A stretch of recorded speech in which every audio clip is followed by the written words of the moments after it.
பாஞ்சால நாட்டின் பொன்மழை 3 ஆண்டுகளாக வானம் பொய்த்தது.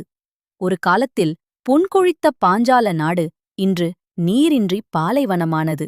மன்னர் அருள்மொழிவர்மன் செய்த யாகங்கள் பலனளிக்கவில்லை. அப்போது வந்தார் அகத்திய முனிவர். மன்னா, வானத்தைப் பார்த்து அழுது பயனில்லை. பூமியைப் பார். உன் முன்னோர்கள் வெட்டிய ஏரிகள் எங்கே? குளங்கள் எங்கே? எல்லாம் ஆக்கிரமிப்பில் அழிந்துவிட்டன.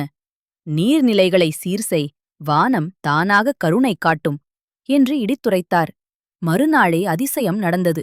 மன்னரே தன் கிரீடத்தை கழற்றி வைத்துவிட்டு கையில் மண்வெட்டியை ஏந்தினார். இதைக் கண்ட மக்கள் சும்மா இருப்பார்களா? நாடே திரண்டது. பாஞ்சால தேசமே வியர்வை சிந்தும் போர்க்களமானது. ஏரிகள் தூர்வாரப்பட்டன, கரைகள் உயர்ந்தன. மக்களின் உழைப்பைக் கண்டு இயற்கை அன்னை மனம் குளிர்ந்தாள். கருமேகங்கள் திரண்டன, இடி முழங்கியது. மடை திறந்த வெள்ளம் போல மழை கொட்டித் தீர்த்தது. வானம் பொழிந்தது வெறும் நீர்மழைதான். ஆனால் மக்களின் ஒற்றுமையும் உழைப்பும்தான் உண்மையான பொன்மழை என்பதை உலகம் உணர்ந்தது. இந்த வரலாற்றின் முழு சுவாரஸ்யமான கதையைக் காண கீழே உள்ள இணைப்பை சொடுக்குங்கள்.